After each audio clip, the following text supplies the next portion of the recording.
नमस्कार मित्रों, success with unique के यूट्यूब चैनल पर मैं सत्येंद्र कुमार आप लोग का स्वागत करता हूं।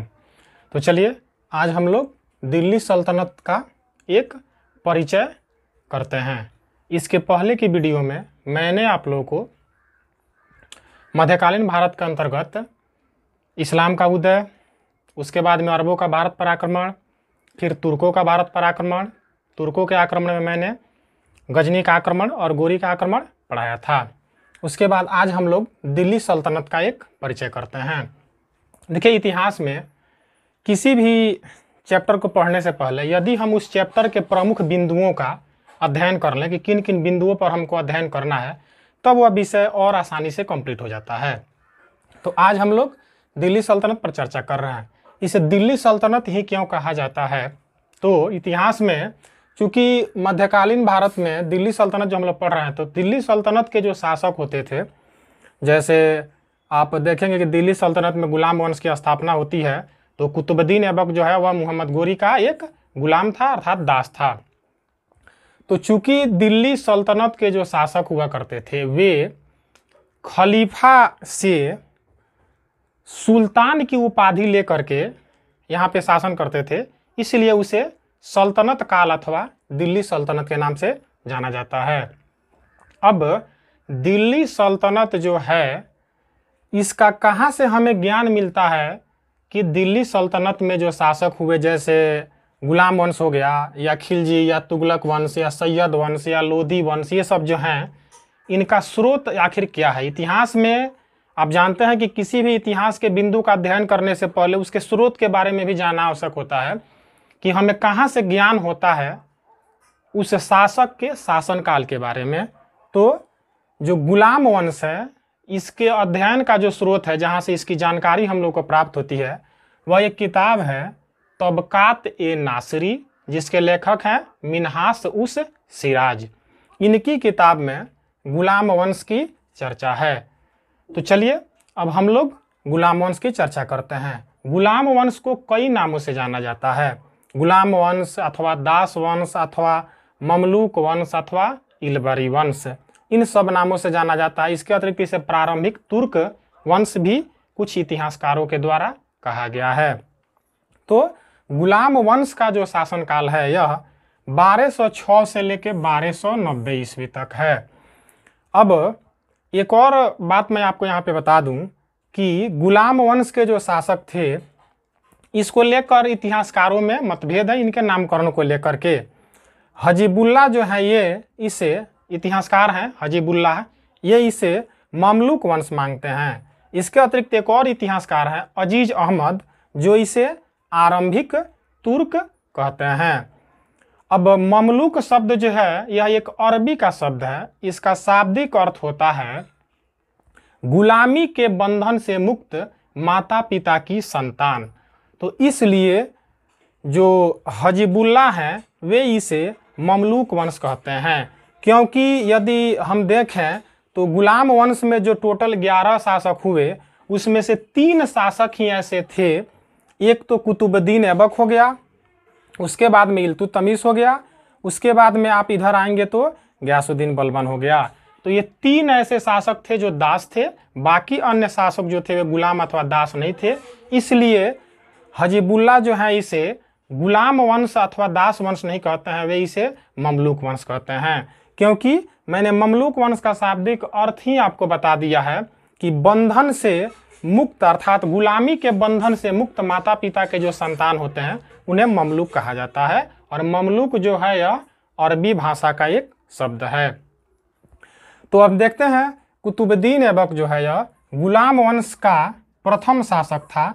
महमूद गोरी जब भारत पर आक्रमण किया था, तो मैंने आपको बताया था कि महमूद गोरी का अंतिम अभियान भारत पर 1205 ईस्वी में हुआ था और 1206 ईस्वी में खोखर जनजाति के लोगों द्वारा उसकी हत्या कर दी गई थी।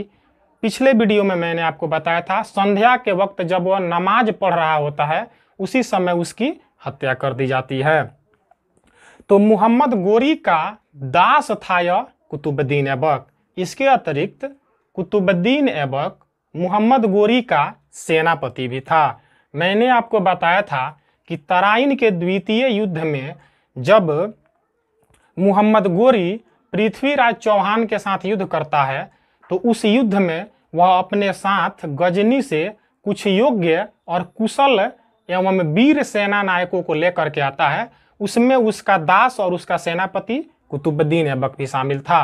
तो गजनी के शासनकाल में जब मैंने बताया था आपको कि गोर वंश और गजनी वंश के बीच में काफी शत्रुता थी, तो गोरी जब भारत पर पृथ्वीराज चौहान के साथ आक्रमण करता था, तराइन के द्वितीय युद्ध जो हुआ था उसमें गोरी जो है अपने दास और सेनापति कुतुबुद्दीन ऐबक को लेकर के आया हुआ था।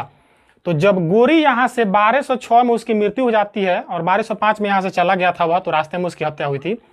तो उसके बाद आप देखेंगे तो वह अपने एक दास कुतुबुद्दीन ऐबक को भारत में जो प्रदेश उसने जीते थे, जो अपना साम्राज्य स्थापित किया था, उसका शासक नियुक्त कर देता है। तो अब आपके दिमाग में यह बात रहेगी मेरे ख्याल से कि कुतुबुद्दीन ऐबक जो है यह मोहम्मद गोरी का दास था और मोहम्मद गोरी ने भारत में अपने विजित प्रदेशों का इसको शासक नियुक्त किया था। आगे फिर चलें तो कुतुबुद्दीन ऐबक के बाद आराम शाह आता है।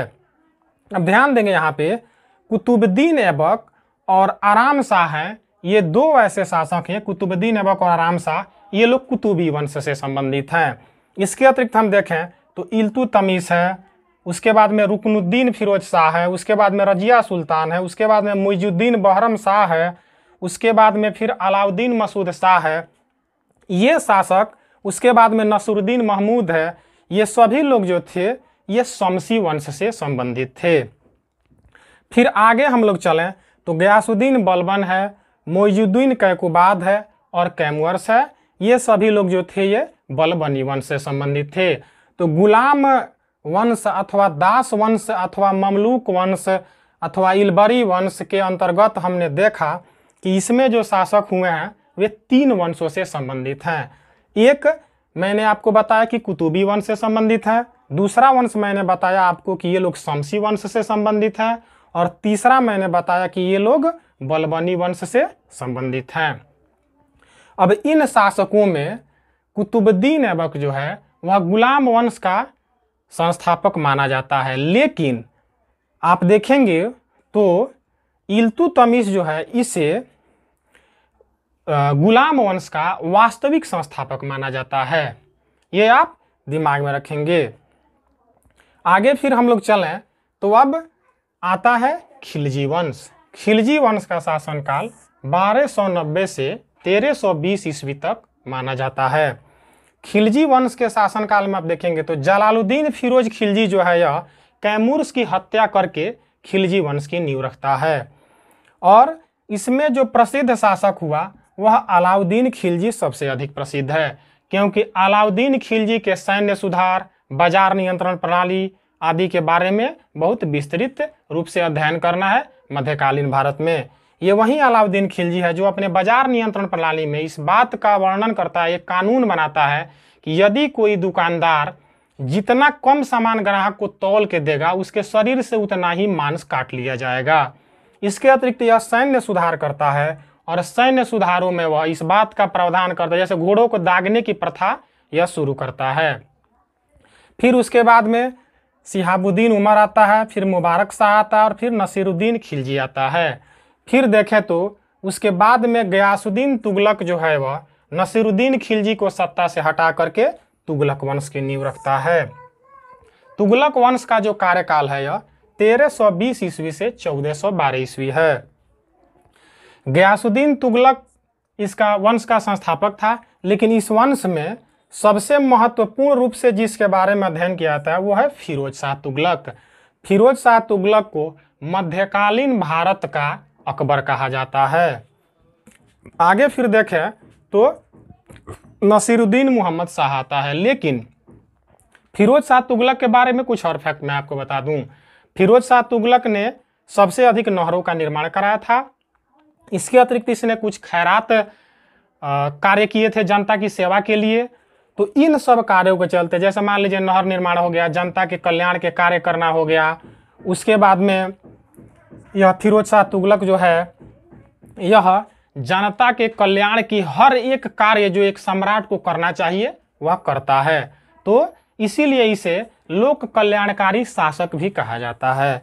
आगे फिर चलें तो नसीरुद्दीन मोहम्मद शाह आता है, फिर नसीरुद्दीन महमूद शाह आता है, फिर उसके बाद में नसीरुद्दीन महमूद शाह जो है यह इस वंश का, तुगलक वंश का अंतिम शासक होता है। ध्यान देंगे, नसीरुद्दीन महमूद शाह के समय में ही तैमूर लंग का आक्रमण होता है भारत पर 1398 ईस्वी में। इसके बाद में सैयद वंश आता है। सैयद वंश का जो कार्यकाल है या समय है इतिहास में इनका, वह 1414 ईस्वी से लेकर 1451 ईस्वी है।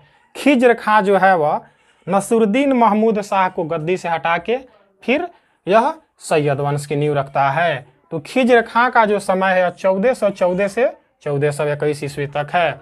इसके बाद में इसके वंश में मुबारक शाह आते हैं, फिर मोहम्मद शाह आते हैं, फिर अलाउद्दीन अहमद शाह आते हैं। तो इसमें आप देखेंगे तो सैयद वंश जो है इसमें बहुत कम ही शासक हुए हैं, मात्र 4 शासक हुए हैं। आगे फिर हम चलें तो फिर लोदी वंश आता है। लोदी वंश में बहलोल लोदी जो है वह अलाउद्दीन अहमद शाह को गद्दी से हटा करके लोदी डायनासिटी की स्थापना करता है। इसमें लोदी वंश में बहलोल लोदी के बारे में हम लोग पढ़ेंगे, सिकंदर लोदी के बारे में पढ़ेंगे और इब्राहिम लोदी के बारे में पढ़ेंगे। तो मैंने आज के इस वीडियो में आपको दिल्ली सल्तनत के अंतर्गत हमें किन बिंदुओं पर अपनी पढ़ाई करनी है उसका एक परिचय कराया। उसमें मैंने आपको गुलाम वंश के बारे में बताया, खिलजी वंश के बारे में, तुगलक वंश के बारे में, सैयद वंश के बारे में और लोदी वंश के बारे में।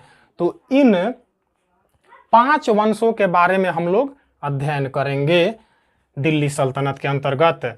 और दिल्ली सल्तनत के अंतर्गत जो सबसे अधिक सवाल पूछे जाते हैं वह इसमें ममलूक वंश जो है, इससे बहुत ज़्यादा सवाल पूछे जाते हैं।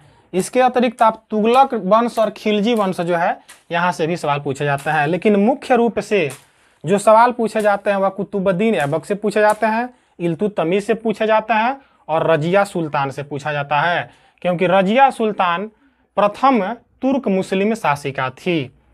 इससे जुड़ा क्वेश्चन पूछा जाता है। आगे जब मैं आपको ममलूक वंश पढ़ाऊंगा तो उसमें रजिया सुल्तान और अल्तुनिया की जो कहानी है उसे भी मैं आपको बताऊंगा। तो चलिए दोस्तों, आज के इस वीडियो में मैंने दिल्ली सल्तनत से आपका परिचय करवाया, एक ब्रीफ हम लोगों ने यहाँ पे किया, एक ओवरव्यू किया इस दिल्ली सल्तनत में हम लोग को क्या क्या पढ़ना है। अगले वीडियो में हम लोग अब दिल्ली सल्तनत के अंतर्गत गुलाम वंश के बारे में पढ़ेंगे। मैं आपको ये आश्वस्त कर देना चाहता हूं कि मैं इस दिल्ली सल्तनत के एक एक वंश से एक एक पॉइंट जहां से परीक्षाओं में सवाल पूछे जाते हैं नौकरी की, सब मैं आपको कवर कराऊंगा और आप आसानी से सभी प्रतियोगी परीक्षाओं के प्रश्नों को हल कर पाएंगे। तो चलिए, इसी के साथ आप लोग को धन्यवाद। मिलेंगे हम लोग अगले वीडियो में गुलाम वंश के अध्ययन करने के लिए।